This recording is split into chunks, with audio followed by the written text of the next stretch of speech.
കോട്ടയത്ത് ഓർത്തഡോക്സ് സഭാ ആസ്ഥാനത്ത് വിശ്വാസികളുടെ പ്രതിഷേധം. അടൂർ കടമ്പനാട് ഭദ്രാസനാധിപൻ സഖറിയ മാർ അപ്രേമിനെ നീക്കണമെന്നാവശ്യപ്പെട്ടാണ് പ്രതിഷേധം.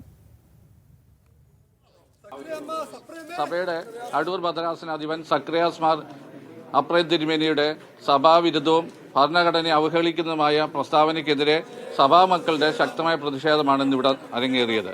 കാരണം സഭയുടെ മക്കളുടെ അഭിമാനമാണ് വ്രണപ്പെട്ടത്. അതിനെതിരെയുള്ള സമരാഗ്നിയാണ്, അതിൻ്റെ തുടക്കമാണ് ഇന്നിവിടെ നടന്നത്. ഞങ്ങളുടെ ആവശ്യം സഭയെ അവഹേളിച്ച, സുന്നഹദോസ് രഹസ്യങ്ങൾ പുറത്തു പറഞ്ഞ, സഭാ ഭരണഘടനയെ അവഹേളിച്ച തിരുമേനിയെ തക്കതായ ശിക്ഷാ നടപടികൾ കൊടുത്ത് മാറ്റി നിർത്തണം എന്നാണ് ഞങ്ങളുടെ ആവശ്യം. സുപ്രീം കോടതിയിലെ ഭരണഘടനാ ബെഞ്ച് അംഗീകരിച്ച്, അതായത് അന്ന് 9 ജഡ്ജിമാരുള്ളതിൽ 5 ജഡ്ജിമാരടങ്ങിയ ഭരണഘടനാ ബെഞ്ച് അംഗീകരിച്ച ഭരണഘടനയാണ്. ആ ഭരണഘടനയെ ഇകഴ്ത്തി സംസാരിക്കുക എന്ന് പറയുന്നത് ഇന്ത്യയുടെ സുപ്രീം കോടതി അവഹേളിക്കുന്ന തുല്യമാണ്. അത് ഭാരത മക്കൾക്ക് അംഗീകരിക്കാൻ സാധിക്കുന്നേയില്ല. അത് സഭയെ അവഹേളിച്ചു, ഭാരതത്തിന്റെ നീതി വ്യവസ്ഥയെ അവഹേളിച്ചു. അത് ഒരിക്കലും ഒരു ഉത്തരവാദിത്ത സ്ഥാനത്തിരിക്കുന്നവർക്ക് ചെയ്യാൻ പാടില്ല. അത് ജനങ്ങൾ അംഗീകരിക്കുകയുമില്ല. ജോസി ബാബു കൂടുതൽ വിവരങ്ങൾ നൽകും. ജോസി, എന്താണ് ഭദ്രാസനാധിപനെതിരെ വിശ്വാസികൾ രംഗത്തെത്താൻ കാരണമായത്?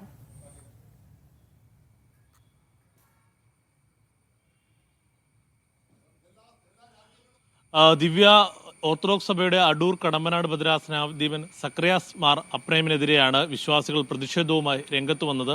കഴിഞ്ഞ ദിവസം നടന്ന ചില പെരുന്നാൾ ആഘോഷങ്ങളുമായി ബന്ധപ്പെട്ടുകൊണ്ടുള്ള യോഗത്തിൽ സംസാരിച്ചപ്പോൾ ഭരണഘടനാ ബിരുദവും അല്ലെങ്കിൽ സഭയെ അവഹേളിക്കുന്ന തരത്തിലുള്ള പ്രസംഗം ഇദ്ദേഹത്തിൻ്റെ ഭാഗത്തുനിന്നും ഉണ്ടായി എന്നതാണ് ഈ വിശ്വാസി സമൂഹം ആരോപിക്കുന്നത്.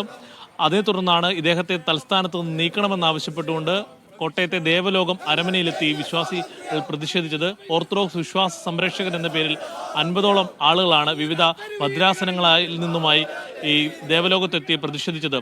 ഈ 1934 സഭയുടെ ഭരണഘടനയെ അധിക്ഷേപിക്കുന്നു.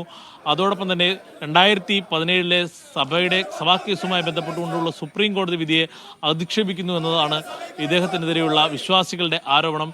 കഴിഞ്ഞ ദിവസം നടന്ന പ്രസംഗത്തിൻ്റെ ഉള്ളടക്കം ഇതാണ്. കഴിഞ്ഞ ദിവസം നടന്ന പ്രസംഗത്തിൽ ഇദ്ദേഹം പറയുകയുണ്ടായി, രക്തച്ചൊരിച്ചിലുകൾ ഒഴിവാക്കണം, സഭയുടെ വിധികളും അതോടൊപ്പം ഭരണഘടനയും ഉയർത്തിപ്പിടിക്കുകയല്ല സുവിശേഷ സാക്ഷ്യം, മനുഷ്യരെ പരസ്പരം സ്നേഹിക്കുകയും ഒത്തുചേർന്ന് ഒരുമിച്ച് പോവുക എന്നതുമാണ് സുവിശേഷ സാക്ഷ്യമായി നടത്തേണ്ടത് എന്നാണ് അദ്ദേഹം പ്രസംഗിച്ചത്. ഈ പ്രസംഗമാണ് വിശ്വാസികളെ ഒരു വിഭാഗത്തെ ചൊടിപ്പിച്ചത്. സുന്നഹദോസിൽ അംഗമായ ഇദ്ദേഹം, സെമിനാരിൽ അധ്യാപകനായ ഇദ്ദേഹം ഈ തലസ്ഥാനത്ത് തുടരുവാൻ ഇനി യോഗ്യതയില്ല, അദ്ദേഹത്തെ മാറ്റണമെന്നാണ് ഇപ്പോൾ വിശ്വാസി സമൂഹം ആവശ്യപ്പെട്ടിരിക്കുന്നത്. സഭാ നേതൃത്വത്തിന്റെ ഭാഗത്തുനിന്നും ഔദ്യോഗികമായി ഇത് സംബന്ധിച്ചൊരു പ്രതികരണം ഇതുവരെയും ഉണ്ടായിട്ടുമില്ല. ദിവ്യ.